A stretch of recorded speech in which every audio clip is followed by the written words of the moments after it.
마지막 나팔 소리 나기 전에 들어야 할 이야기, 마하나소나이 유튜브 채널 김경호 선교사입니다. 날마다 새벽에 하나님과 동행하며 갖는 경건의 시간의 축복을 함께 나누는 시간입니다.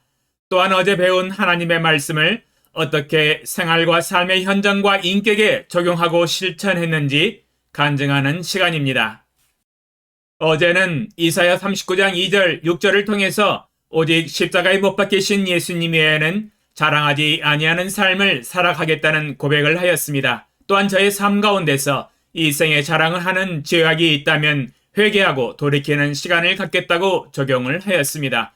기도하는 가운데 6년 전에 제 자신이 하나님 앞에서 범죄한 사건을 떠올려 주셨습니다. 참으로 부끄러운 자랑인데요. 하나님 앞에서 자백하고 회개를 하였습니다. 사람 앞에서도 자백을 하겠습니다. 사도행전 24장 16절에 하나님과 사람을 대하여 항상 양심에 거리낌이 없기를 힘쓰라고 말씀하셨기 때문입니다. 사건의 배경은 이와 같습니다. 2016년에 하나님께서 중국 선교를 중단하고 한국으로 돌아가라고 말씀하셔서 한국에 돌아왔습니다. 그러나 모든 사역의 열매들을 중국에 놔두고 왔기 때문에 한국에 돌아올 때는 빈손으로 돌아왔습니다. 공항으로 입국할 때 아무도 반겨주는 사람이 없었습니다. 쓸쓸하게 안사람과 둘째 아들을 데리고 입국하였습니다. 그러나 개인적으로 하나님이 나를 반겨주시고 주의 천군 천사들과 불말과 불병거들로 반겨주시고 있다고 믿음으로 확신하며 하늘에서 받을 면류관과 상급과 칭찬을 바라보며 기뻐하였습니다. 1년간의 안식 후 교회에서 전도사로 섬기게 되었습니다. 목사인 친구와 이야기하면서 순간적으로 마음의 허전함을 느꼈습니다. 믿음의 시야가 흐려지면서 육신의 시야와 안목의 눈이 밝아지면서 나는 손에 아무것도 남은 것이 없구나 하면서 허전했습니다. 그러면서 유일하게 눈에 보이는 것이 하나 있더라고요. 그것은 둘째 아들이 명문대에 입학해서 다니고 있는 것이었습니다. 친구에게 이렇게 말했습니다. 나 자랑할 것이 있는데 둘째 아들이 명문대에 다니고 있어. 왜 이 말이 튀어나왔는지 지금 생각해도 이해할 수가 없습니다. 제정신이 아니었나 봅니다. 분별력을 완전히 상실한 자랑이었습니다. 제가 말을 하고 나서도 하나님과 사람 앞에서 큰 후회를 하였습니다. 이는 다시 돌이킬 수 없는 죄악이구나. 하나님 앞에서 바로 깨달을 수 있었습니다. 마치 히스기야 왕이 감정이 춤출 때 창고 안의 모든 보물을 다 보여주면서 자랑하는 것과 똑같았습니다. 다시 주워 담을 수 없는 엎질러진 우유였습니다. 어쩌겠습니까? 이미 실수하고 분별력을 상실하면서 이 생의 자랑을 하였으니 말입니다.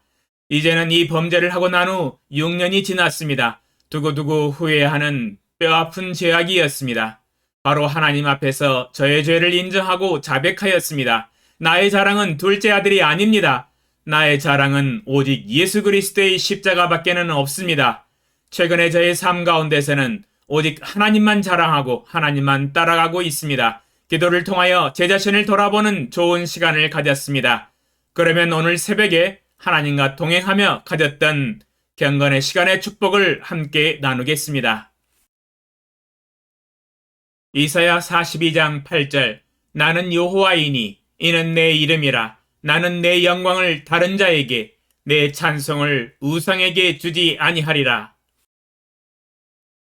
주제 하나님의 영광을 도둑질하지 말라. 묵상 내용 나를 창조하신 창조주 하나님은 목적을 가지고 창조하셨습니다.